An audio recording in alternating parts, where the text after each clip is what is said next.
नमस्कार दोस्तों, एक बार फिर से आप सभी का आपके अपने YouTube चैनल यूपी एग्जाम मंत्रा पे स्वागत है। जैसा कि हमने आप सभी से प्रॉमिस किया था कि आप लोगों को डिजास्टर मैनेजमेंट की बेहतरीन क्लासेस जो है प्रोवाइड करवाई जाएंगी, उसी के क्रम में आज हम जो है डिजास्टर मैनेजमेंट शुरू कर रहे हैं। आज ये हमारी पहली क्लास है।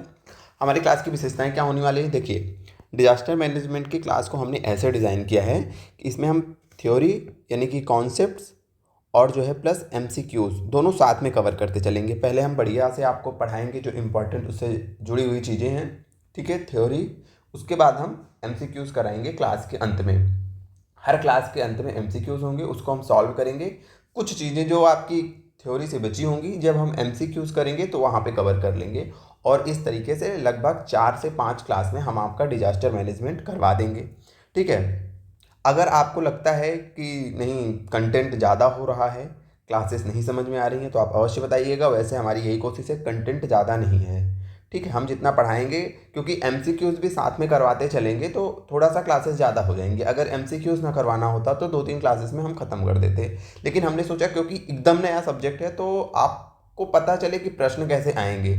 आप डिजास्टर मैनेजमेंट पढ़ते जा रहे हैं, पढ़ते जा रहे हैं। पढ़ने से ज़्यादा इंपॉर्टेंट ये होता है कि पहले जान लेना कि प्रश्न कैसा बनेगा इस टॉपिक से। जब आप वो चीज़ जान लेंगे कि प्रश्न कैसा बनेगा, तब आप जब पढ़ेंगे तो दिमाग में वो चीज़ें क्लिक हो जाएंगी, वो चीज़ें दिमाग रिकॉल कर लेगा जो कि हमारे लिए इम्पॉर्टेंट होती हैं, ठीक है।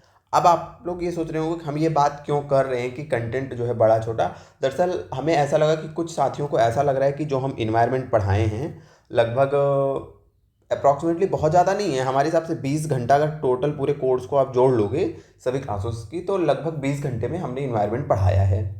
तो वो कुछ साथियों को शायद ज़्यादा लग रहा है। देखिए, जिनको ज़्यादा लग रहा है उनके लिए बता दें कि इससे छोटा हम क्या ही पढ़ा देंगे, इससे छोटा क्या ही पढ़ा देंगे, क्योंकि हमने देखिए बहुत मेहनत की है। किसी दिन हम आपको बताएंगे, हम दिखाएंगे कि आप कितनी मेहनत से आपके लिए कंटेंट बना रहे हैं, ठीक है। रात में पूरी रात रात भर जग के 2-3 बजे तक आपके लिए कंटेंट बनाया जाता है और अकेले हैं। उसके बाद भी हम बहुत चीज़ों को शॉर्ट लिस्ट करते हैं कि हाँ, मिनिमम से मिनिमम क्या दिया जाए। लेकिन अब देखिए 20 घंटे बहुत ज़्यादा नहीं होते हैं, क्लासेस ज़्यादा हैं, क्योंकि आप मिनिमम आधे आधे घंटे की क्लासेस हैं, 30 मिनट, 40 मिनट, 45 मिनट, मैक्सिमम कोई क्लास उससे ऊपर है। तो छोटी छोटी क्लासेस हैं, ज़्यादा आपको टाइम नहीं लगेगा पढ़ने में, कंटेंट बहुत ज़्यादा नहीं है, पढ़िए, ठीक है। तो इन्वायरमेंट भी बहुत ज़्यादा हमारे हिसाब से नहीं है, इससे छोटा अब हम नहीं दे सकते। और आपदा प्रबंधन भी बहुत बड़ा नहीं होगा, बहुत छोटा नहीं होगा, to the point. Theory plus MCQ दोनों हम साथ में पढ़ते चलेंगे, ठीक है। और बाकी हम वर्तमान में देख रहे हैं कि हम जो मेहनत से, इतनी मेहनत से कंटेंट बनाए हैं, इन्वायरमेंट का हमारा सेम कंटेंट कई ऐसी जगह हैं जहाँ पे सेम कंटेंट को कॉपी कर लिया जा रहा है। बहरहाल वो उनका मन है कि कॉपी कर रहे हैं, लेकिन हमें लग रहा है कि बेहतरीन कंटेंट है तभी उसकी कॉपी की जा रही है। और पहली चीज़ ये, दूसरी चीज़ ये कि आपको कभी भी देखिए, हम ये नहीं कहते हैं कि आप हम जो पढ़ा रहे हैं आप वो पढ़ लोगे तो सिलेक्शन हो जाएगा। ध्यान से बात सुनिएगा, हम क्या पढ़ा रहे हैं। हम देखिए, हमारा जो खुद का अनुभव है, हमने कैसे तैयारी की थी, कैसे सिलेक्शन लिया था, ठीक है। अब देखिए, कुछ साथी के मन में होगा कि अरे आप जब तैयारी किए थे तो उस समय सिलेबस दूसरा था, अभी सिलेबस दूसरा है। तो चीज़ें सिलेबस से नहीं होती, सिलेक्शन सिलेबस से नहीं होता, सिलेक्शन स्ट्रेटजी से होता है कि ठीक है, हमने सही बताया आपसे, तो एक दो दो तीन सब्जेक्ट को छोड़ दो, तो हमने कभी कभी किसी सब्जेक्ट को पूरा पढ़ा नहीं है एक तरफ से कि उसका एक एक चैप्टर उठा के देखे, नहीं। सिलेक्शन की स्ट्रेटजी होती है, टू द पॉइंट, क्या चीज़ें आ रही हैं, क्या नहीं आ रही हैं, उसके अनुसार पढ़ना। तो बस हम अपने अनुभवों को आपसे साझा कर रहे हैं। अगर आपको अच्छा लग रहा है तो आप जुड़िए, पढ़िए। नहीं अच्छा लग रहा है तो टाइम वेस्ट मत करिए, क्योंकि आपका टाइम बहुत मूल्यवान है। मुश्किल से 65-67 दिन का समय बचा है, उसी समय में आपको पढ़ाई करके जो है पेपर निकालना है। तो टाइम वेस्ट मत करिए, कहीं से भी पढ़िए, किसी भी आदमी पे भरोसा करके पढ़ना शुरू कर दीजिए। एक बार स्टार्ट करिए और एंड करिए, बीच से मत भटका करिए, कहीं से जहाँ से शुरू करिए वहीं ख़त्म करिए। मेरी आप लोगों से बहुत ये रिक्वेस्ट है, क्योंकि आप जैसे हमको बीच से पढ़ना शुरू करेंगे, कहीं आप पढ़ रहे हैं, आज से यहाँ पढ़ने लगेंगे, मत पढ़िए। जहाँ से पढ़ रहे हैं पहले उसको कंप्लीट कर लीजिए। सोर्स कब चेंज करिएगा, जैसे आप लोगों को लगता है ना कि स्रोत, कौन सा स्रोत बढ़िया है। हमसे आपने पढ़ा इन्वायरमेंट, हम आपको डिजास्टर मैनेजमेंट पढ़ा रहे हैं। इसके बाद आप जाइए एमसीक्यूज़ लगाइए। अगर आप पढ़ लिए और एमसीक्यूज़ सॉल्व हो रहे हैं, पढ़ के मतलब पढ़ के याद कर लिए, ये नहीं कि याद नहीं किया एमसीक्यूज़ कैसे सॉल्व होंगे, पढ़ के चीज़ों को याद कर लीजिए, ठीक है। एमसीक्यूज़ लगाइए। नहीं याद नहीं तो क्लास देखने के पहले देख लीजिए जो हम पढ़ा रहे हैं, क्या आप जो कहीं पे टेस्ट दे रहे हैं वो चीज़ें वहाँ पे आ रही हैं कि नहीं आ रही हैं तो कंटेंट अच्छा है। सीधा सा कैलकुलेशन होता है किसी कंटेंट को तौलने का कि कौन सा कंटेंट अच्छा है, कौन सा बेहतर है। लगभग 4 मिनट डिस्कशन कर लिए, इसके लिए आपसे क्षमा चाहते हैं। अब हम क्लास शुरू करते हैं। देखिए डिस्कशन इसलिए कर रही है क्योंकि ज़रूरी होता है, आप क्या पढ़ने वाले हैं, किससे पढ़ने वाले हैं, थोड़ा सा जान लेते हैं तो ट्रस्ट बनता है, ट्रस्ट बनता है तो आप चीज़ों को जो है बढ़िया मन लगा के पढ़ते हैं। तो ये थी थोड़ी सी चर्चा की बात, क्षमा चाहते हैं। 5 मिनट आप लोगों का हम ले लिए। देखिए पढ़ाएंगे कैसे, हम पढ़ाने का हमारा सिंपल सा तरीका है, बढ़िया यहाँ पे माइंड मैप बना के पढ़ाते हुए चलेंगे। स्लाइड्स बढ़िया लगी हुई हैं, जिनको ना समझ में आए लिखा क्या रहे हैं आप इस स्लाइड से देख लीजिएगा, और जिनको समझ में आए फोकस करिएगा माइंड मैप पे। पीडीएफ पूरा हम पूरे का पूरा बढ़िया सा आपको पीडीएफ प्रोवाइड करवा देंगे। आपदा प्रबंधन का, इन्वायरमेंट का जो है टॉपिक वाइज पीडीएफ हम प्रोवाइड करवा दिए हैं। पूरा पीडीएफ जो है हम बना रहे हैं, बस 2-3 दिन में हमने आपसे प्रॉमिस किया, उसको प्रोवाइड करवा देंगे, ठीक है। और इसका भी डिजास्टर मैनेजमेंट का भी पीडीएफ, यानी कि थ्योरी वाला भी पीडीएफ और एमसीक्यूज वाला पीडीएफ दोनों आपको दे देंगे। अभी फोकस करिएगा, आपको कहाँ, आपको फोकस करना है पढ़ने पे। तो चलिए आप शुरू करते हैं हम आपदा प्रबंधन। आपदा प्रबंधन में सबसे पहले पहला वर्ड जो आता है आपदा आता है, और दूसरा क्या आता है, प्रबंधन। मतलब कि आपदाओं का प्रबंधन, आपदाओं का मैनेजमेंट करना। ये टॉपिक आपके पेपर में शामिल क्यों किया गया, पहले हम इस पर चर्चा करेंगे। जब आप लेखपाल बन जाएंगे, बन करके जब ट्रेनिंग पे आएंगे तो वहाँ पे भी, ट्रेनिंग पे भी आपको ये सब्जेक्ट पढ़ाया जाता है। आपका जो बेसिक काम है ना वो है आपदा। आपदा से जो आप जिस हल्के में आपकी पोस्टिंग होगी ना, वहाँ किसी भी प्रकार की आपदा आ रही है, उसके जिम्मेदार, राहत और बचाव पहला जो जिम्मेदार व्यक्ति होता है वो लेखपाल होता है। सूचना आपका काम है पहुंचाना, सूचना के बाद लोगों को तात्कालिक सहायता प्रदान करवाना भी आपका काम है। तो ये आपकी नौकरी से जुड़ा हुआ बहुत ही इंपॉर्टेंट टॉपिक है। ये ऐसा टॉपिक है जो इसका यूज़ होगा आपकी नौकरी में, आपको एक पढ़ाया जाएगा ट्रेनिंग में आपदा प्रबंधन, ठीक है। तो इसलिए हमें लगता है कि आयोग को लगा कि इसको यहाँ पे शामिल कर लेना चाहिए, इसलिए यहाँ पे शामिल किया गया है, ठीक है। अब देखिए आपदा प्रबंधन मतलब आपदाओं का मैनेजमेंट करना। मैनेजमेंट का क्या मतलब है, प्रबंधन का क्या मतलब है।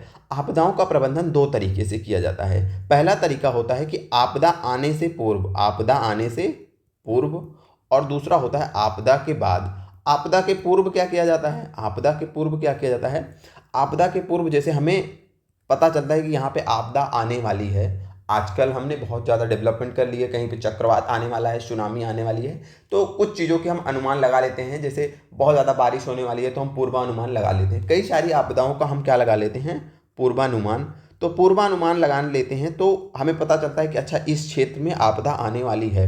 तो हम क्या करते हैं, वहाँ पे जो लोग रह रहे हैं, वहाँ पे जो लोग रह रहे हैं उनको किसी सुरक्षित स्थान पे पहुँचाने का काम शुरू कर देते हैं, ठीक है। आपदा आने के बाद वहाँ पे क्या क्या चीज़ों की आवश्यकता होगी, जैसे खाना पीना, राहत और बचाव सामग्री, इन चीज़ों की हम पूर्ण व्यवस्था कर लेते हैं, क्योंकि हम अनुमान लगा लेते हैं कि ये आपदा आएगी, इतने क्षेत्र को प्रभावित करेगी, इस क्षेत्र में इतने लोग हैं और इतने संसाधनों की आवश्यकता होगी, इतने लोगों की आवश्यकता होगी।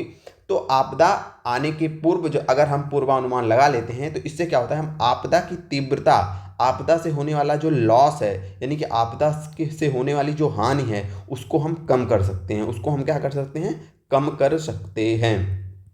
तो आपदा आने से पूर्व जो तैयारियां की जाती हैं उनको आपदा पूर्व बोला जाता है। अब आपदा तो आप रोक नहीं पाओगे, ठीक है। अगर आपदा बहुत वो प्राकृतिक आपदा है, बहुत छोटी मोटी आपदाएं होती है तो हम रोक लेते हैं, लेकिन बड़ी आपदा होती है तो उसको रोक नहीं पाएंगे। लेकिन यदि हम आपदा से पहले अच्छी तैयारी कर लेंगे तो उससे होने वाली जो क्षति है, जो हानि है, उसको हम जरूर कम कर लेंगे, उसको हम जरूर कम कर लेंगे। तो आपदा प्रबंधन के अंतर्गत बेसिकली यही 2 चीज़ें आती हैं, ठीक है। आपदा पूर्व तैयारी और आपदा के बाद तैयारी, ये चीज़ आप ध्यान में रखिएगा। अब हम दूसरी चीज़ क्या चर्चा करेंगे, अब हम चर्चा करेंगे कि सबसे पहले कि आपदा क्या है, आखिरकार आपदा क्या है, आपदा से हम आप क्या समझते हैं।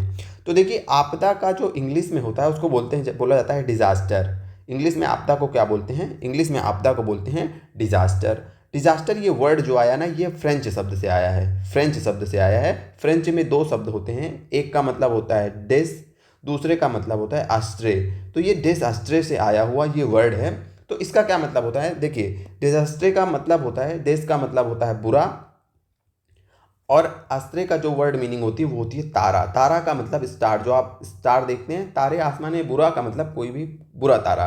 तो इस वर्ड का जो मतलब होता है वो मतलब होता है बुरा तारा, बुरा तारा।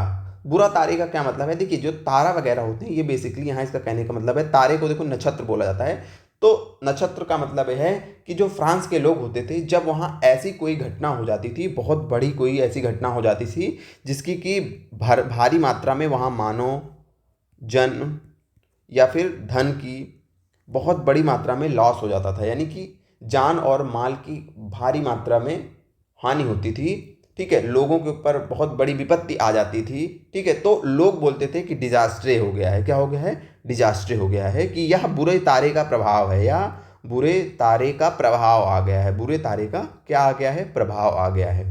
ठीक है, वो लोग कहते थे इसको कि बुरे तारे के प्रभाव के कारण ऐसी चीज़ें हो रही हैं। जब यानी कि कुछ बुरी चीज़ें होने लगी जिससे लोग बहुत ज़्यादा प्रभावित हो जाएं, तो वो लोग क्या बोलते थे कि डिजास्टर हो गया है, मतलब कि बुरे तारे का प्रभाव हो गया है, इसी कारण ये चीज़ें हो गई हैं। ठीक है, बुरे नक्षत्र का प्रभाव हो गया है, इसीलिए ये चीज़ें हो गई हैं। तो वहीं से वर्ड आता है डिजास्टर, जिसको कि हम आज आपदा के इंग्लिश वर्जन के रूप में इस्तेमाल करते हैं। ठीक है, ये तो हो गई इसके शब्द की बात। अब हम बात करेंगे कि अच्छा, इसको अगर परिभाषित करना हो तो हम आपदा को कैसे परिभाषित करेंगे। तो आप लोगों को तो पता ही होगा, एक प्रकार की अगर ऐसी कोई घटना हो, ठीक है, आप अपने मन से सोचिए कि आपदा क्या होती है, तो आप बोलेंगे सीधे से ना कि ऐसी घटना जिसमें कि भारी मात्रा में मानव क्षति हो जाए।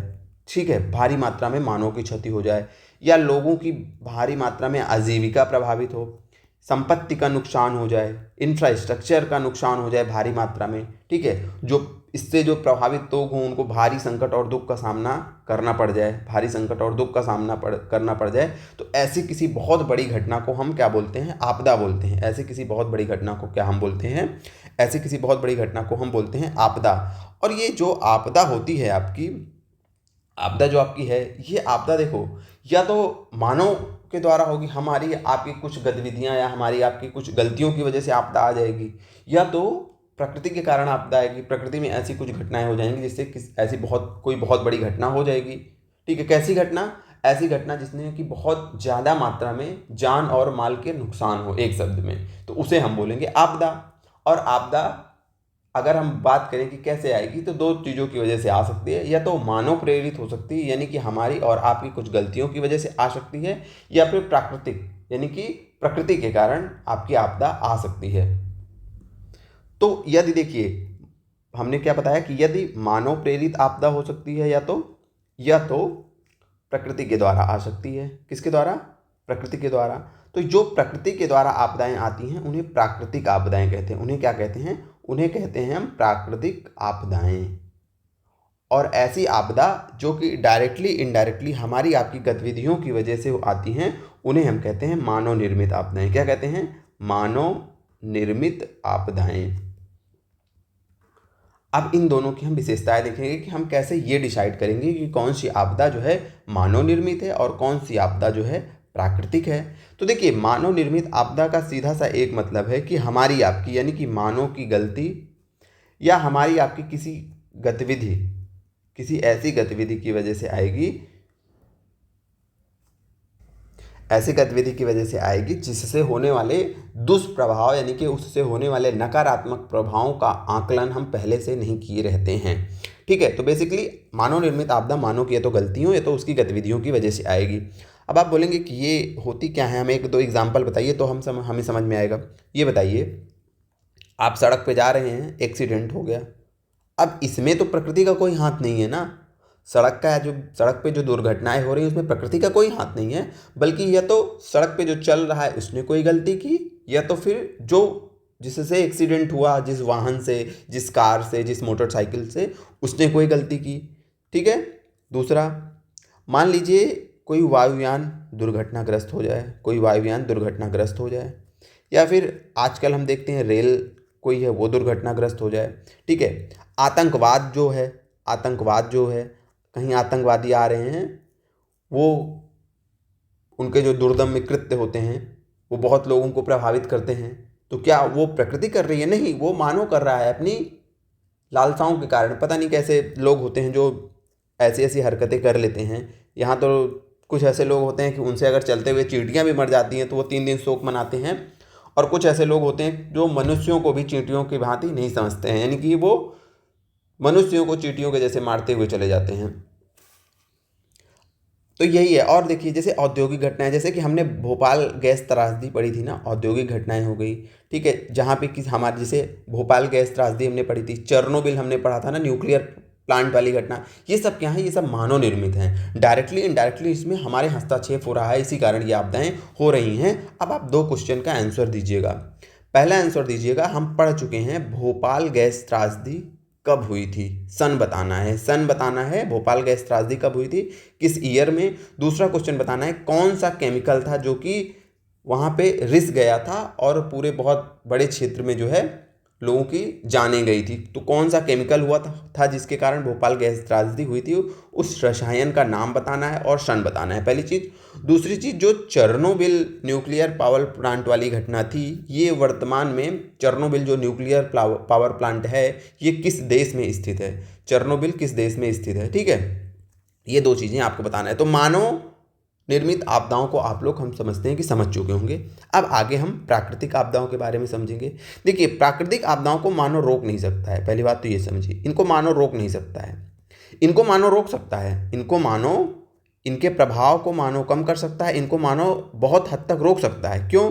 क्योंकि देखिए ये सारी हमारी आपकी गलतियों और गतिविधियों की वजह से हो रही हैं। तो अगर हम सतर्कता बरतेंगे और इनका मैनेजमेंट सही से करेंगे चीज़ों का, तो क्या होगी, तो इस प्रकार की आपदाओं पे हम रोक लगा सकते हैं। बताइए सड़क पे चल रहे हैं, जो एक्सीडेंट हो जाता है, सड़कें टूटी फूटी हैं, उनका भी उस कारण भी एक्सीडेंट होता है। सड़कें सही हों, लोग ट्रैफिक नियम का फॉलो करें, तो बताइए आपदाओं में कमी आएगी, सड़क दुर्घटनाओं में कमी आएगी, आप कहेंगे हाँ।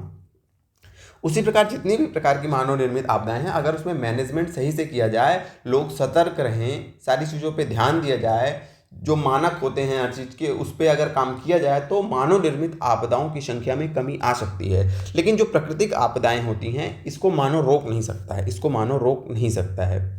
और कभी कभी देखेंगे कि इनडायरेक्टली रूप में जो प्राकृतिक आपदाएं होती हैं, ये भी मानव की गतिविधियों की वजह से प्रेरित होती हैं। जैसे जैसे हम ग्लोबल वार्मिंग कर रहे हैं, वैश्विक तापन बढ़ रहा है, ग्लेशियर्स पिघल रहे हैं, तटवर्ती जो इलाके हैं वो डूब रहे हैं, ये भी तो एक आपदा है तो प्राकृतिक, लेकिन हमारी आपकी गतिविधियों की तो वजह से हो रहा है।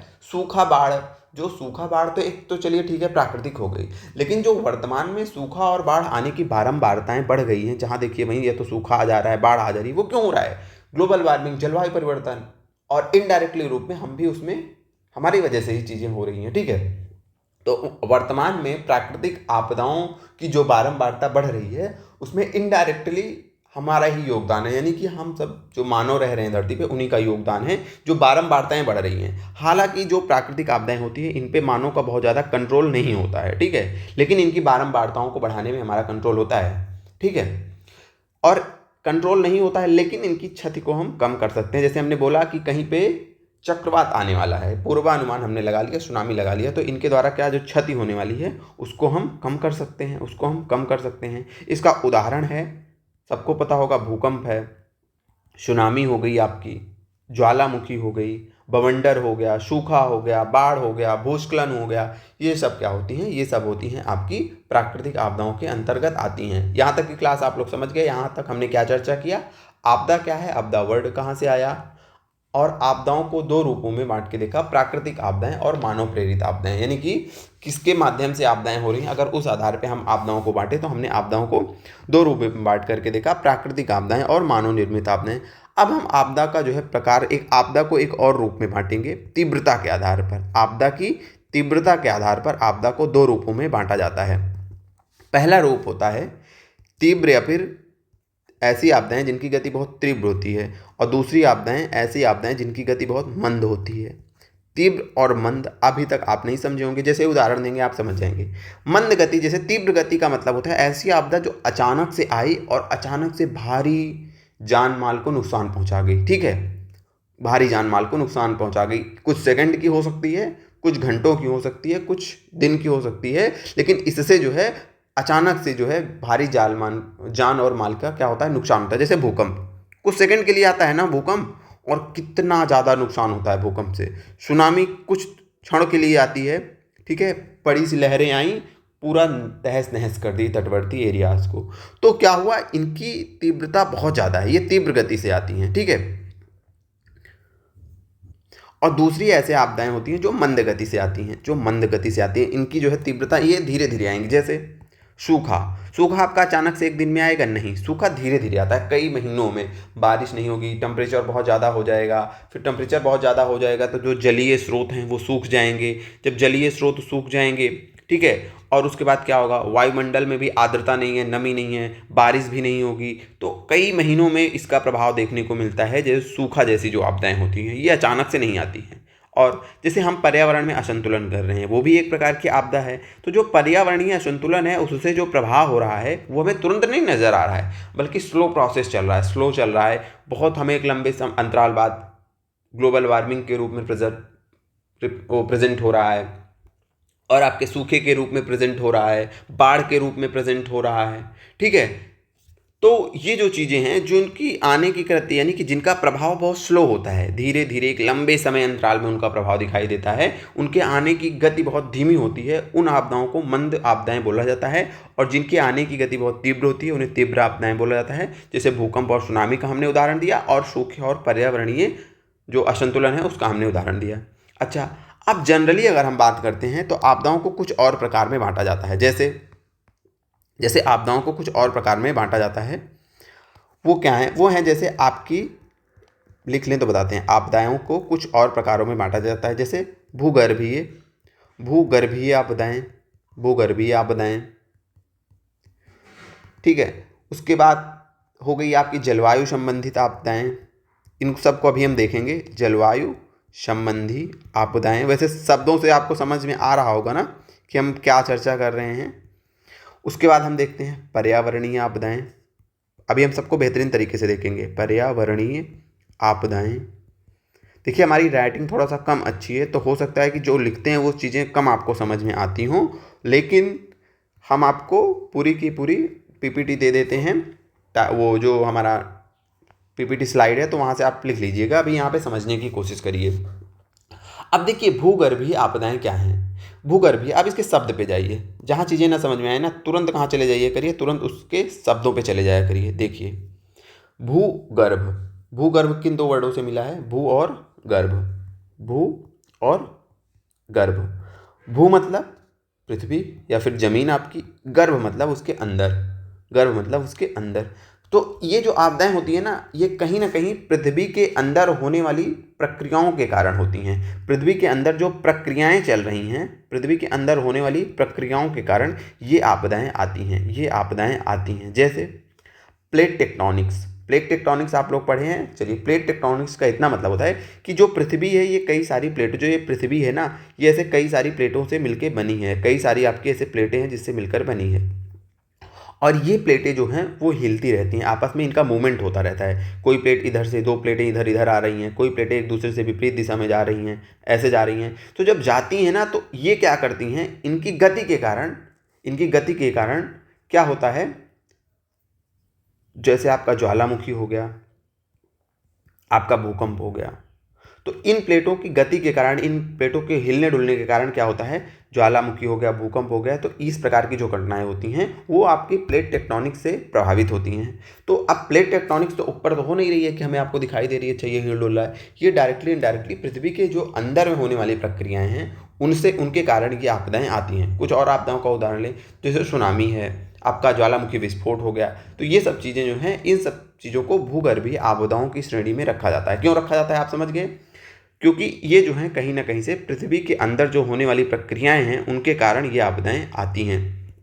यहाँ तक की चीज़ें आप समझ गए। देखिए कुछ चीज़ें हम आपको बहुत डीप में नहीं समझा रहे हैं, जितने समझने की जरूरत है, क्योंकि हमें टू द पॉइंट पढ़ना है और टाइम पे सिलेबस खत्म करना है। अब हम प्लेट टेक्टोनिक की पूरी थ्योरी यहाँ पे नहीं देखेंगे, क्योंकि वो आपके कॉन्सेप्ट के लिए थोड़ी बहुत जितना ज़रूरत थी उसकी हमने उसको बता दिया, उससे ज़्यादा वो अब ज़रूरी नहीं है कि हम चलें 1 घंटे प्लेट टेक्टोनिक समझें। क्वेश्चन आने नहीं वाला है वहाँ से प्लेट टेक्टोनिक्स से, ठीक है। जहाँ से जितना क्वेश्चन आए केवल उतना ही फोकस करिए। अब हैं जलवायु संबंधी आपदाएं। अब हम जलवायु संबंधी आपदाओं को देखेंगे कि आखिरकार जलवायु संबंधी आपदाएं क्या होती हैं। तो देखिए ऐसी आपदाएं, सीधी सी बात है, जो जलवायु और मौसम परिवर्तन के कारण होती हैं। जलवायु में परिवर्तन हो रहा है और मौसम में परिवर्तन हो रहा है, इस परिवर्तन की वजह से जो आपदाएं आ रही हैं उन्हें हम जलवायु संबंधी आपदाओं की श्रेणी में रखते हैं। जैसे तापमान बदल रहा है, जब तापमान बदलता है, मौसम बदलता है, तो क्या आता है, जैसे सर्दियों के मौसम में शीतलहर हो जाती है, ये भी आपदा है। बारिश के मौसम में बाढ़ आ जाती है, बारिश के मौसम में बाढ़ आ जाती है। ज़्यादा गर्मी पड़ जाती है तो सूखा पड़ जाता है। हीट वेव होती है, हीट वेव चलती है, हीट वेव, ठीक है। यानी कि हम देख रहे हैं कि यदि जलवायु और मौसम परिवर्तन के कारण जो घटनाएं होती हैं, जो आपदाएं आती हैं, उन आपदाओं को जलवायु संबंधी आपदाओं की कैटेगरी में रखा जाता है। अभी आप समझते चलिए, अभी आप ये दिमाग ना लगाइएगा कि इसमें क्या याद करें क्या ना याद करें, क्या चीज़ें पेपर में आएगी, बिल्कुल नहीं। अभी हम जब MCQs पे चलेंगे ना, तो आपको समझ में आ जाएगा कि हाँ क्या हमें यहाँ से पढ़ना है क्या नहीं पढ़ना है। बस ऐसे फोकस करके जो हम बता रहे हैं उसको करते चलिए। तो जलवायु संबंधी आपदाओं में क्या है कि जो जलवायु या फिर मौसम परिवर्तन के कारण होती हैं, हमने उदाहरण दिया कि जैसे आपकी शीतलहर हो गई, ठीक है, हीट वेव हो गई, बाढ़ हो गया, सूखा हो गया, ठीक है। ये सारा जो है मौसम के में जो परिवर्तन हो रहा है उस कारण से ये चीज़ें होती हैं। अब होंगी पर्यावरणीय आपदाएं। पर्यावरणीय आपदाएं क्या हैं? तो ये जो आपदाएं हैं, अब वर्ड से आप बताइए पर्यावरणीय आपदाएं। ये आपदाएं क्यों होती हैं कि जो हम पर्यावरण में हस्तक्षेप से, हमारे पर्यावरण में हस्तक्षेप के कारण जो आपदाएं आती हैं, यानी कि जो पर्यावरण में असंतुलन हो रहा है उसके कारण जो आपदाएं आ रही हैं वो किस कैटेगरी में आती हैं? पर्यावरणीय आपदाएं, ठीक है। अब जैसे देखिए हमारी गतिविधि, इसमें भी मानव का हाथ होता है। जैसे हमारी आपकी गतिविधियों के कारण, मानव की गतिविधियों के कारण प्रदूषण हो रहा है कि नहीं हो रहा है, और प्रदूषण एक आपदा ही तो है। प्रदूषण क्या है? आपदा ही तो है। जैसे जल प्रदूषण, पीने का जल अशुद्ध हो जा रहा है जब जल ही नहीं रहेगा, ठीक है। हमने जो है अमृत रूपी जल को क्या बना दिया है? हमने अमृत रूपी जल को विष बना दिया, और हम जल की जगह विष पी रहे हैं, क्योंकि हमारी आपकी गतिविधियां ऐसी हैं कि ना हमने जल को स्वच्छ छोड़ा है, ना हमने वायु को स्वच्छ छोड़ा है। पता नहीं किस विकास के राह पे हम लोग चल रहे हैं। तो बेसिकली पर्यावरणीय आपदाएं क्या हैं? तो पर्यावरणीय आपदाएं ऐसी आपदाएं हैं जो कि पर्यावरण में हमारी आपकी गतिविधियों के द्वारा जो असंतुलन पैदा होता है उसके कारण जो आपदाएं आती हैं उन्हें पर्यावरणीय आपदाएं कहते हैं। जैसे हम प्रदूषण हो गया आपका, हम वनों की कटाई करते जा रहे हैं, रसायनों का बहुत, केमिकल्स का बहुत ज़्यादा यूज कर रहे हैं, ठीक है। और विभिन्न प्रकार की औद्योगिक जो गतिविधियाँ होती हैं वो इन आपदाओं को क्या करती हैं? प्रमोट करती हैं, ठीक है। इनकी सुभेद्यता को क्या करती हैं? बढ़ाती हैं।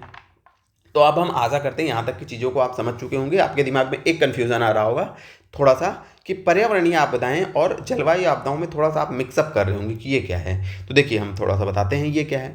जो पर्यावरणीय आपदाएं हैं ये मुख्यतः मानव की गतिविधियों के कारण होती हैं। मानव की गतिविधियों के कारण हम आप पोल्यूशन कर रहे हैं, हम आप वन काट रहे हैं, ठीक है। हम आप क्या कर रहे हैं? वन काट रहे हैं। हम और आप केमिकल्स का यूज कर रहे हैं, हम और आप इंडस्ट्रीज लगा रहे हैं। उसके कारण जो आपदाएं आ रही हैं उनको पर्यावरणीय आपदाओं में रखा जाएगा, ठीक है। इनके कारण भी दो आपदाएं आ रही हैं। अब आप कहेंगे कि अच्छा जो भोपाल गैस त्रासदी हुई थी वो भी तो, हाँ तो वो भी एक प्रकार की पर्यावरणीय आपदा ही तो थी। पूरे इन्वायरमेंट में, वायुमंडल को वो मिथाइल आइसोसाइनेट क्या था? वो प्रभावित किया था, ठीक है। तो उसी कारण तो लोग, तो यहाँ पे हम ये समझाने की कोशिश कर रहे हैं जब मानव का हस्तक्षेप रहे तो वो पर्यावरण के अंतर्गत आता है, लेकिन जब उसका कारण जलवायु, मौसम का परिवर्तन हो तो वो जलवायु संबंधी आपदाओं के अंतर्गत आती हैं चीज़ें। अब हम आशा करते हैं यहाँ तक की चीज़ों को आप समझ चुके होंगे। यहाँ तक हमने क्या देखा? हमने आपदाओं के प्रकार देखे, कई आधारों पे हमने आपदाओं को देखा कि कैसे कैसे कितने प्रकार की आपदाएं होती हैं। जैसे हमने देखा कि अगर उस आपदाओं के स्रोत के आधार पर कि मानव के कारण हो रही हैं तो कि प्रकृति के कारण हो रही हैं, तो हमने दो कैटेगरी में बांटा, मानव निर्मित और प्राकृतिक आपदाएं। फिर हमने बोला कि अगर उसकी तीव्रता के आधार पर बात की जाए, यानी कि उसकी गति के आधार पर बात की जाए, तो दो प्रकार में हमने बांटा, तीव्र गति से आने वाली आपदाएं और मंद गति से। तीव्र से वो हैं जो कि फटाक से आती हैं, बहुत कम समय में ज़्यादा नुकसान। मंद गति में धीरे धीरे नुकसान होता है, ठीक है। उसके बाद हमने कुछ सामान्य आपदाओं के प्रकार को देखा, कई सामान्य कैटेगरीज में बांटा, जैसे भूगर्भीय आपदाएं हो गई, आपका जलवायु संबंधी आपदाएं हो गई, पर्यावरणीय आपदाएं हो गई। ऐसे ही हमने कुछ और प्रकारों को देखा। अब हम क्लास में आगे की ओर बढ़ते हैं। अब आगे कुछ चीज़ों को आपको और बताएंगे। जैसे आपकी होती हैं, ये जो है ये प्रीवियस ईयर में आया हुआ MCQs है, इसकी जो है हम चर्चा करते हैं। आपका PCS में आया था कि जब आपका ये क्वेश्चन उस समय बना था जब आपकी कोविड महामारी फैली थी ना, तो उसी समय ये क्वेश्चन आया था। हो सकता है कि आपके भी पेपर में आ जाए। तो यहाँ पे हम तीन वर्डों की चर्चा करेंगे। एक है एंडेमिक, क्या है? एक एंडेमिक। दूसरा है एपिडेमिक, और तीसरा है पेंडेमिक। तीसरा है पेंडेमिक। ये क्या है? तो आप सबको ऐसा लग सकता होगा, देखिए क्योंकि हम कोई टीचर नहीं हैं, हम कंटेंट अच्छा दे सकते हैं। हो सकता है कि स्किल्स, हमारी टीचिंग की स्किल्स कुछ कम अच्छी हों, जिसमें हम फोकस कर रहे हैं, सुधार रहे हैं। कुछ वीडियोस बनाएंगे, प्रैक्टिस तो है ना कि करत करत अभ्यास से, तो हमारा भी अभ्यास धीरे धीरे हो जाएगा, तो टीचिंग स्किल भी अच्छी हो जाएगी। तो थोड़ा सा आप लोग कोऑपरेट किया करिए और हेल्प किया करिए हमारी कि कमेंट के माध्यम से कि सर ये प्रॉब्लम आ रही है, आप ये चीज़ नहीं समझा पा रहे हो या फिर यहाँ पे दिक्कत आ रही है, तो हम अपने आप में इम्प्रूवमेंट करने की कोशिश करेंगे। ठीक है, जब हमें अपनी गलतियां पता चलेंगी तभी तो इम्प्रूवमेंट होगा। और हम आपके कमेंट को हरदम पॉजिटिव लेते हैं। ठीक है, आप कमेंट करिए करिए, बिल्कुल हमारी गलतियों को बताया करिए, क्योंकि आप लोग ही हैं, आप लोगों के सहयोग से ही हमारी टीचिंग स्किल अच्छी होगी। आप कमेंट करेंगे, आप हमारी कमियों को बताएंगे तो हम उसको और इम्प्रूवमेंट करेंगे धीरे धीरे। ये नहीं कि एक दिन में हो जाती हैं चीज़ें, जैसे ये क्या है ना, ये स्किल हैं, ये धीरे धीरे इम्प्रूव होती हैं। ऐसा नहीं कि आज कल परसों में नहीं, हम धीरे धीरे कई घंटों, जब 400-500-1000 घंटे पढ़ा लेंगे तब ये अपने आप बहुत अच्छी हो जाएगी। ठीक है, अच्छी तब होगी क्योंकि हम चाहते हैं कि अच्छी हो, सुधार हो इसमें। तो एंडेमिक, एपिडेमिक और पेंडेमिक क्या है, देखिए एकदम सरल भाषा में। एंडेमिक का मतलब होता है, इसको स्थानिक रोग बोलते हैं। ये बीमारी ऐसी कोई बीमारी होती है जो किसी एक क्षेत्र में, ये बीमारी किसी एक क्षेत्र में, जब कोई बीमारी किसी एक क्षेत्र या ज़्यादा से ज़्यादा किसी देश के किसी भूभाग में है, एक लिमिटेड एरिया में लोगों को वो प्रभावित कर रही है, तो उसको एंडेमिक बोलते हैं। उसे क्या बोलते हैं, उसे बोलते हैं एंडेमिक, यानी कि स्थानिक रोग उसे बोला था। एंडेमिक को हिंदी में बोलते हैं स्थानिक रोग। ठीक है, इसकी विशेषता होती है कि ये अचानक नहीं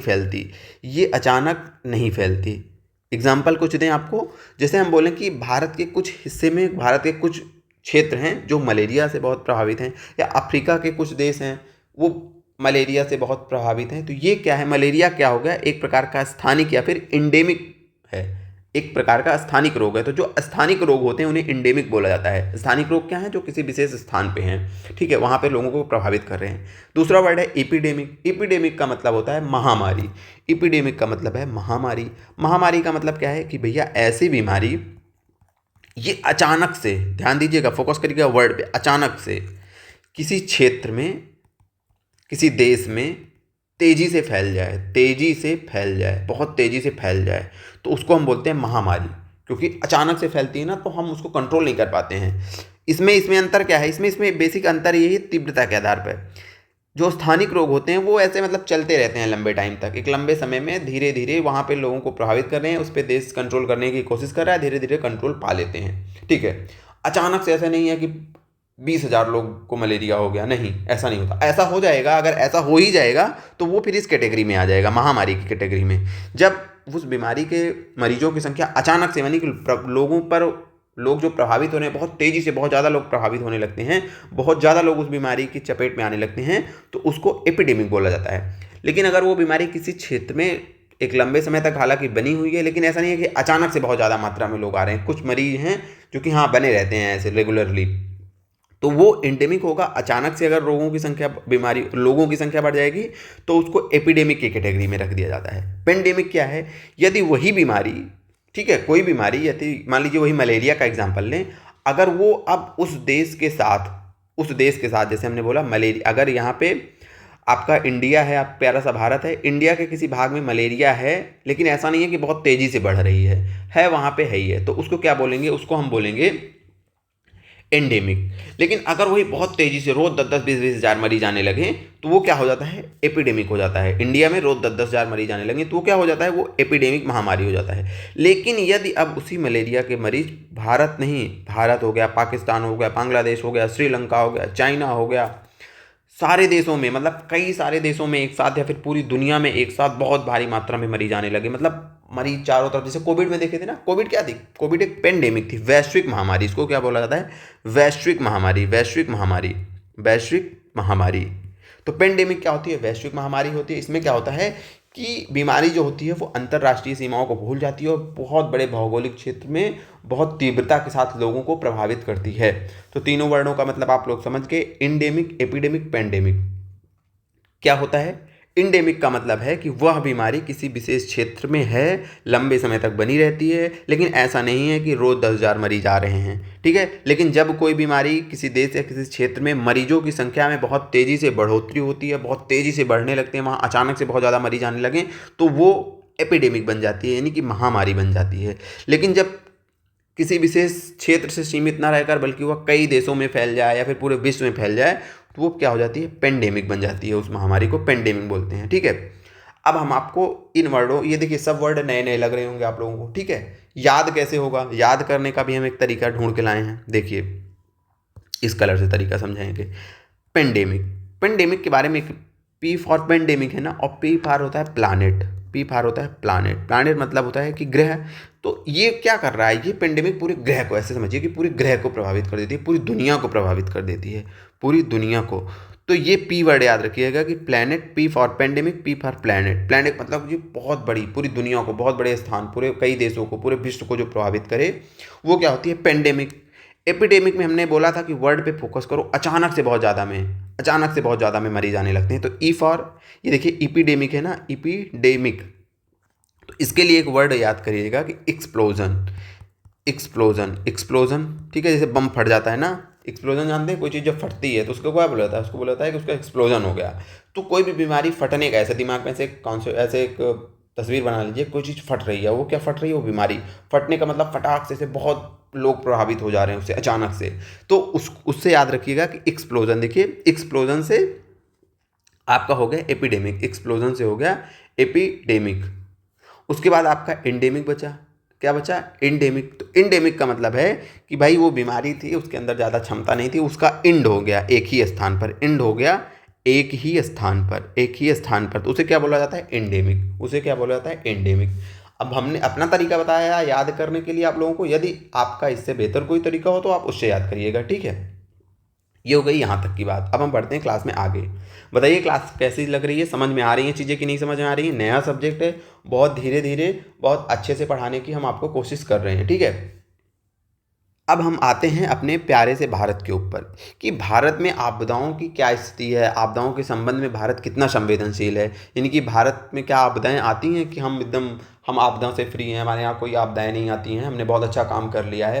प्रकृति भी हमारे यहाँ, प्राकृतिक रूप से भी जो हमारी भौगोलिक स्थिति है ऐसी है कि वहाँ पे आपदाएं आती हैं या फिर नहीं आती। अब इन चीज़ों की चर्चा करेंगे कि आखिरकार भारत कितना संवेदनशील है आपदाओं को लेकर के, भारत की संवेदनशीलता। भारत, अब हम चर्चा करने वाले हैं भारत पर कि भारत कितना संवेदनशील है, भारत कितना संवेदनशील है आपदाओं को लेकर, कितना संवेदनशील है आपदाओं को लेकर के। यहाँ पे आपदाएं आती हैं कि नहीं आती हैं। अब हम कुछ इसके पहले कुछ आंकड़ों की चर्चा करेंगे, तब आपको समझ में आ जाएगा कि भारत में आपदाएं हैं, आती हैं कि नहीं आती हैं।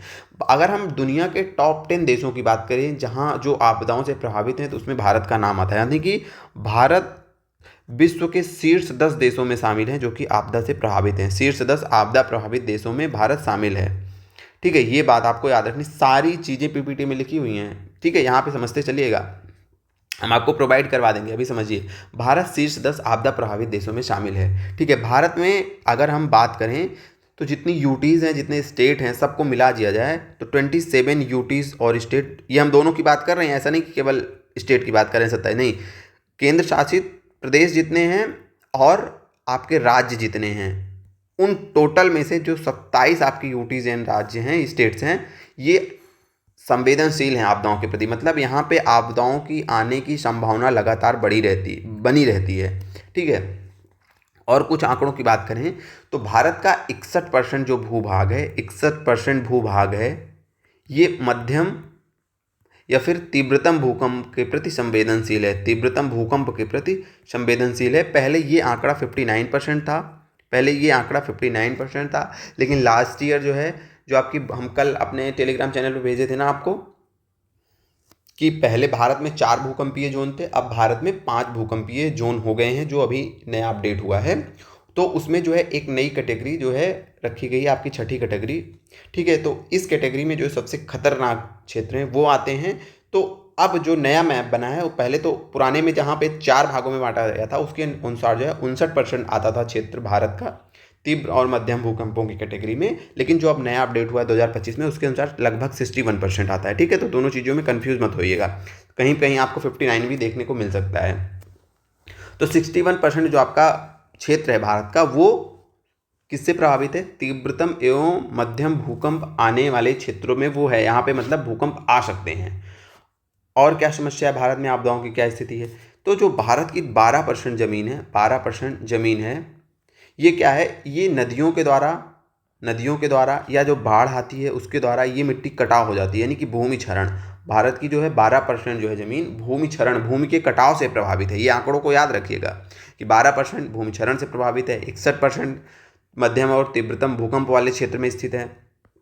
ठीक है, और एक बात की चर्चा, देखिए भारत की तट रेखा जो है, भारत की तट रेखा आपकी 7500 किलोमीटर प्लस है। वर्तमान में इसमें भी अपडेट हुआ है, ये लगभग अब 11,000 के अप्रॉक्सीमेटली है। ठीक है, हो गई है। तो इसमें हमें ये याद रखना है कि इसमें से आपका लगभग 5400 किलोमीटर लंबी जो तट रेखा है वो चक्रवात और सुनामी के प्रभाव में रहती है। ठीक है, चक्रवात और सुनामी के प्रभाव में रहने का मतलब है कि वो क्षेत्र चक्रवात जब आता है, जब सुनामी या चक्रवात आने की संभावनाओं के कारण लॉसेस जो होते हैं उसकी चपेट में आ जाता है। ठीक है, मतलब कि सुभेद्यता है वहाँ पे ज़्यादा है। 5400 किलोमीटर तट रेखा ऐसी है जहाँ पे चक्रवात और सुनामी के कारण होने वाली क्षतियों से वो प्रभावित रहता है। ठीक है, जब भी आता है तो ये इतना एरिया है वो प्रभावित रहता है।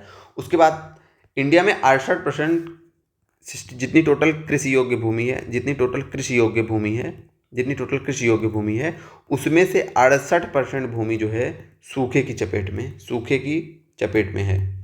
तो ये है भारत की आपदाओं के प्रति सुभेद्यता से संबंधित कुछ आंकड़े कि भारत में आपदाओं की क्या स्थिति है। सबसे पहले हमने बताया कि भारत शीर्ष 10 आपदा प्रभावित देशों में शामिल हैं। भारत के 27 यूटी जोन स्टेट जो हैं वो क्या हैं, वो आपके संवेदनशील स्थिति में हैं आपदाओं को लेकर के। 61% जो भारत का भूभाग है वो मध्यम और तीव्रतम भूकंप की पेटी में आता है। ठीक है, उसके बाद हमने बताया 12% जो ज़मीन है वो ज़मीन जो है भारत की भूमि के कटाव से ग्रसित है। 5400 किलोमीटर तट रेखा चक्रवात और सुनामी की सुभेद्यता से ग्रसित है। और 68% जो है आपकी भूमि जो है कृषि योग्य भूमि सूखे की चपेट में है। ठीक है, ये कुछ आंकड़े हैं जो आपको याद रखना है। ठीक है, क्योंकि आंकड़े भी बहुत ज़रूरी होते हैं, यहाँ से भी क्वेश्चन आपके यहाँ आ सकता है। अब हम आगे क्या चर्चा करेंगे, अब हम आगे चर्चा करेंगे कि भारत में इतनी हम जो ये देख रहे हैं स्थिति कि बाढ़ की बात करें, मिट्टी के कटाव की बात करें, भूकंप की बात करें, तो ये सब से हमको बहुत ज़्यादा लॉसेस भी फेस करने पड़ते हैं, बहुत सारा नुकसान भी होता है। बट ऐसा क्यों होता है, भारत में इतनी आपदाएं क्यों आ रही हैं और इन आपदाओं के कारण बहुत ज़्यादा नुकसान क्यों हो जाता है, उसके पीछे क्या कारण है? उसके पीछे कुछ कारण है। जैसे सबसे इम्पॉर्टेंट जो पहला हमारा फैक्टर है वह इंफ्रास्ट्रक्चर फैक्टर है। क्या है? इंफ्रास्ट्रक्चर का फैक्टर है। इंफ्रास्ट्रक्चर आप लिखिए, इंफ्रास्ट्रक्चर का फैक्टर है। क्यों? देखिए, हम अनियोजित शहरीकरण कर रहे हैं, यानी कि हमारे यहाँ पॉपुलेशन बढ़ रही है तो उसको मांग है नए शहरों की, नए शहर विकसित हो रहे हैं, लेकिन कोई भी नियोजित शहर नहीं विकसित हो जा रहा है। ठीक है, नियोजित शहर का मतलब है कि नियोजित शहर का मतलब होता है कि वहाँ पे सारी चीज़ों का, जितनी कि किसी शहर में आवश्यक चीज़ें होती हैं, उनकी उचित व्यवस्था हो। लेकिन भारत में क्या है कि अनियोजित शहर से शहरीकरण हो रहा है। ठीक है, सड़कें नहीं हैं, गलियां इतनी पतली हैं कि यदि कोई आपदा हो जाती है तो एम्बुलेंस नहीं पहुंच सकती लास्ट में, जो जिनका गलियों में घर है एम्बुलेंस नहीं पहुंच सकती। और आपका आग लग गई तो वहाँ पे भी बचाव नहीं किया जा सकता है, इतनी पतली पतली सकरी गलियाँ हैं। ठीक है, अभी आप लोगों ने सुना होगा कि दिल्ली में एक कोचिंग थी, वहाँ की लाइब्रेरी में आग लग गई थी। ठीक है, तो कितना मतलब लोग निकल नहीं पाए। तो ये क्या है? ये अनियोजित इंफ्रास्ट्रक्चर है, अनियोजित विकास है, अनियोजित शहरीकरण है, जहाँ पे हम चीज़ों को ध्यान नहीं दे रहे हैं और बस अपने स्वार्थ के लिए जो है अपने हिसाब से, अब हमारा पैसा बच जाए, हमारी चीज़ें बच जाएँ। ठीक है, करप्शन के कारण सारी चीज़ें अनियोजित तरीके से हो रही हैं, तो उसका बहुत बड़ा कारण है। ठीक है, और हम इंफ्रास्ट्रक्चर का, जैसे देखिए अब जो हमारे पहाड़ हैं वो बहुत संवेदनशील हैं भूकंप को लेकर के, जैसे उत्तराखंड वाला आपका एरिया हो गया यहाँ पे। लेकिन यहाँ पे भी हम नहीं छोड़ रहे हैं, यहाँ पे क्या कर रहे हैं? खनन कार्य कर रहे हैं, इंफ्रास्ट्रक्चर बना रहे हैं, वो भी बिना मानकों वाले।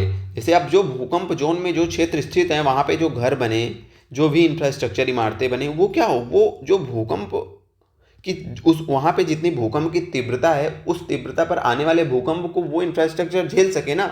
लेकिन नहीं, हम चाहे अपना पर्सनल बनाते हैं, तभी कुछ धन पैसों के लालच में बचाने के चक्कर में उन मानकों को नहीं ध्यान में देते, और जो गवर्नमेंट बनाती है वहाँ तो करप्शन का कुछ और ही हाल है, वहाँ पर भी नहीं चीज़ों को ध्यान दिया जाता है। तो ये बहुत बड़ा रीज़न है। उसके बाद जनसंख्या घनत्व क्या करता है ना, ये इनडायरेक्टली रूप में जो आपदाओं का प्रभाव बढ़ा देता है। क्या करता है? आपदाओं का प्रभाव जो है ये बढ़ा देता है। कैसे बढ़ा देता है? देखिए, अब आपकी हमने अनुमान लगाया कि यहाँ पे बाढ़ आने वाली है। अगर वहाँ पे कम लोग होंगे तो हम उनको सुरक्षित स्थान पे लेके चले जाएंगे फटाक से, जल्दी से। ठीक है, उनके लिए राहत और बचाव कार्य भी जैसे किया जाएगा, कम संसाधन लगेंगे। लेकिन बहुत ज़्यादा लोग हैं, बहुत ज़्यादा लोग हैं। तो अब क्या होगी, हमें पता चला कि अच्छा यहाँ पे अगले 12 घंटे में चक्रवात आने वाला है, अगले 12 घंटे में सुनामी आने वाली है।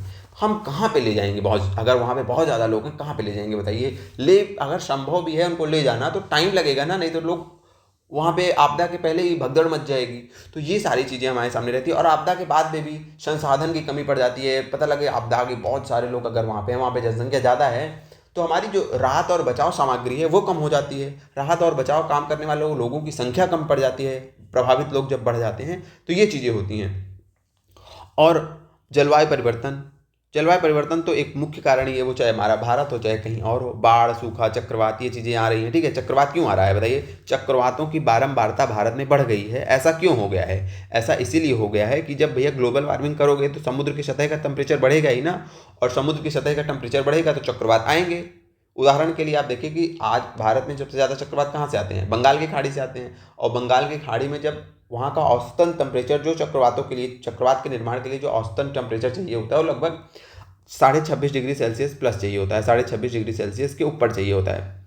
और अब हम ग्लोबल वार्मिंग के क्या कारण हो रहा है कि बंगाल की खाड़ी का जो औसत टेम्परेचर है वार्षिक, वो 28.5 से 30.5 के बीच बना रहता है। तो अब इससे क्या होता है कि चक्रवातों के निर्माण के लिए जो आवश्यक दशाएं होती हैं वो उस क्षेत्र में निर्मित हो रही हैं, बार बार निर्मित हो रही हैं। तो बार बार चक्रवात आ रहा है, बार बार चक्रवात आ रहा है तो हम लोग प्रभावित हो रहे हैं।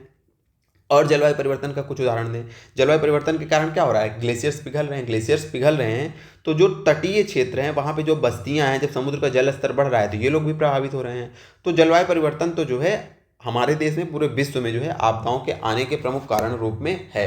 ठीक है, अब यहाँ तक की क्लास हम लोग देख लिए। अब आगे की क्लास जो है हम देखेंगे कल। अब हम चलेंगे एमसीक्यूज पे, क्योंकि काफ़ी लंबी क्लास हो चुकी है। यहाँ तक की चीज़ें आपको समझ में ही बताइए कि हमने जो पढ़ाई है सारे एमसीक्यूज हम आपको, ये पूरा पीडीएफ जो आपका है, देखिए सारी चीज़ें यहाँ पे लिखी हुई हैं। इसको हम रिपीट नहीं करेंगे क्योंकि रिपीट करने का कोई मतलब नहीं होता, आपका टाइम वेस्ट होता है। पढ़ा दिए, बढ़िया पढ़ लीजिए। आप पीडीएफ दे देंगे टेलीग्राम पे, फटाक से वहाँ पे जाके चीज़ों को पढ़ लीजिएगा। ठीक है, चलिए अब हम बढ़ते हैं अपने एमसीक्यूज के ऊपर।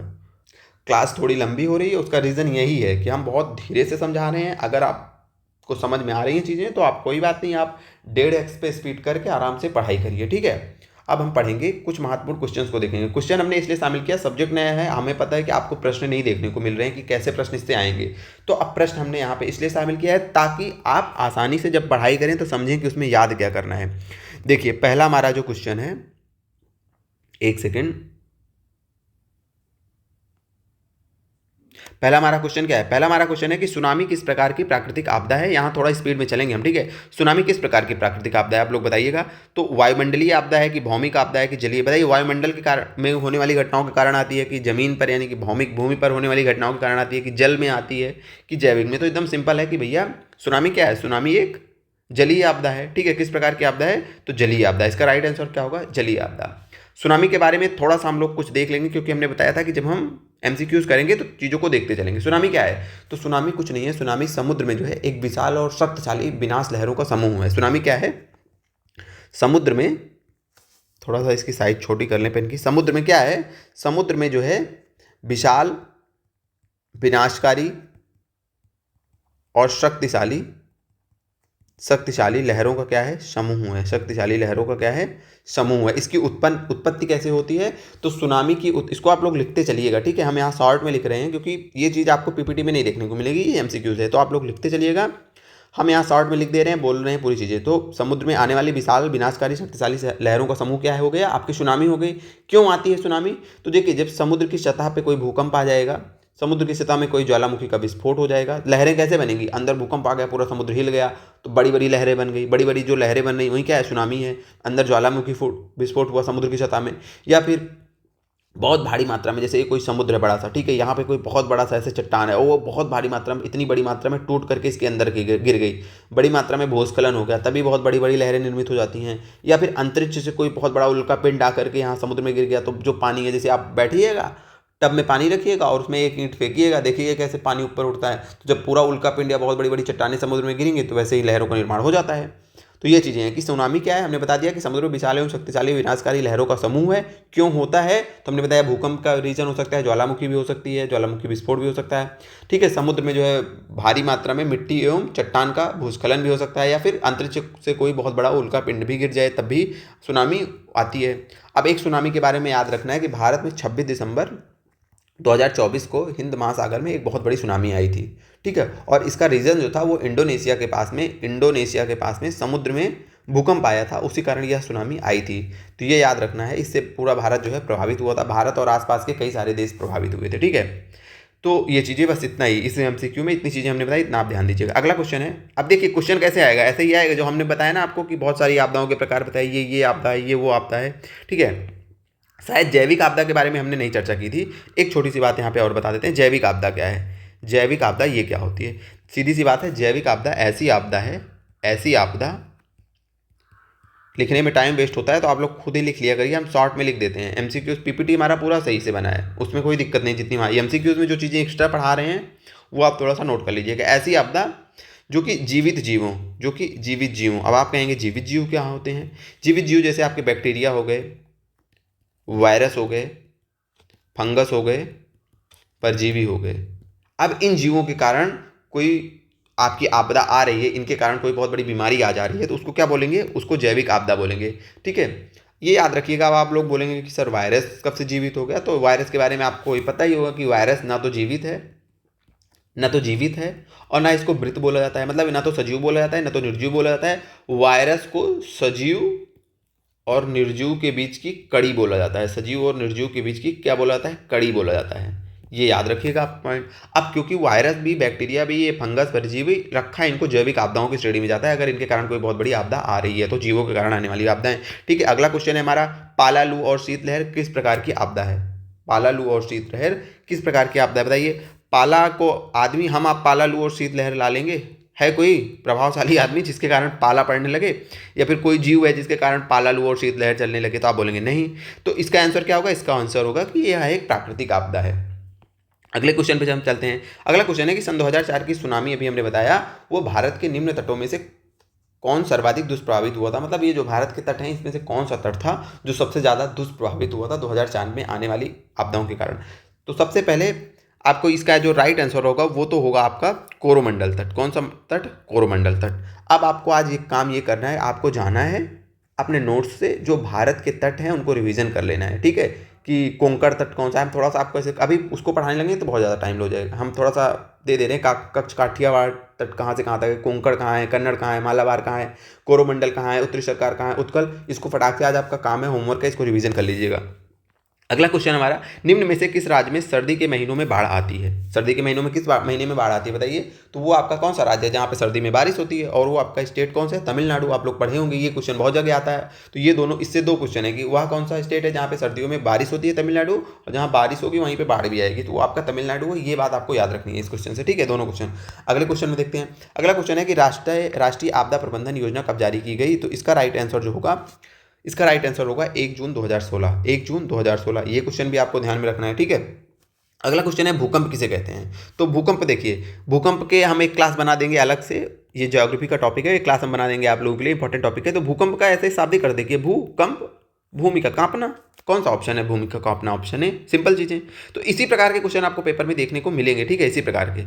अगला क्वेश्चन, बंगाल की खाड़ी के तटवर्ती क्षेत्रों में चक्रवात क्यों अधिक आते हैं? ऑप्शन ए, शंक्वाकार होने के कारण बंगाल की खाड़ी में बने चक्रवात उत्तर की ओर चलते हैं। ऑप्शन बी, बंगाल की खाड़ी में अधिक गर्मी के कारण। सी, लाल सागर की लवणता। अब लाल सागर की लवणता, अब ये देखिए ऑप्शन ऐसे एलिमिनेट कर ले। अब लाल सागर कहाँ है, बंगाल की खाड़ी कहाँ है? बंगाल की खाड़ी में अधिक ठंडी के कारण, तो ठंडी के कारण तो आता नहीं है चक्रवात। जो बंगाल की खाड़ी में उष्ण कटिबंधीय चक्रवात आते हैं, और उष्ण कटिबंधीय चक्रवात ठंडी के कारण थोड़ी ना आएंगे। बंगाल की खाड़ी, लाल सागर पता नहीं कहाँ है, उससे हमें है बहुत दूर है, मतलब है कहाँ है तो ही है, लेकिन बंगाल की खाड़ी से बहुत दूर है। तो दो ऑप्शन ऐसे ही कट गए। अब इसका हम इसको थोड़ा सा समझा देते हैं। जो इसका राइट आंसर होगा इस ऑप्शन के हिसाब से, वो राइट आंसर होगा कि बंगाल की खाड़ी में अधिक गर्मी के कारण, ठीक है। होता क्या है, देखिए चक्रवात के निर्माण के लिए कुछ कंडीशंस जरूरी होती हैं, वो कंडीशन क्या है? पहले चीज़ तो वहाँ पे गर्म तापमान होना चाहिए, यानी कि पानी गर्म होना चाहिए, उससे क्या होती है, ऊर्जा मिलती है चक्रवात को। दूसरा, वहाँ पे नमी होनी चाहिए।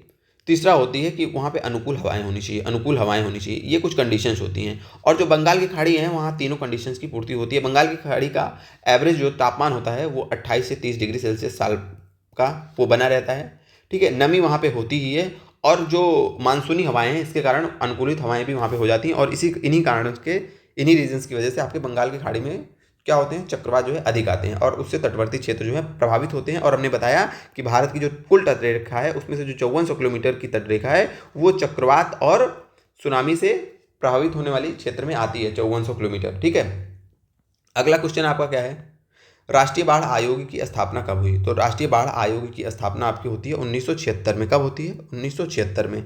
अगला क्वेश्चन आपका है कि कारण स्वरूप और विशेषता के आधार पर सूखा किस प्रकार की आपदा के अंतर्गत आता है? बताइए, सूखा भौमिक आपदा है कि जलीय आपदा है कि वायुमंडलीय आपदा है कि जैविक आपदा है? तो इसका राइट आंसर क्या होगा कि वायुमंडलीय आपदा है। सूखा क्यों आता है? सूखा आने का मतलब है वर्षा कम है, या फिर जलवायु के पैटर्न में परिवर्तन हो गया है, जलवायु के पैटर्न में परिवर्तन हो गया है। ठीक है, वर्षा क्यों कम हो रही है? क्योंकि मानसून नहीं आ रहा होगा, मानसून की असफलता के कारण वर्षा नहीं हो रही है। मानसून असफल क्यों हो गया है?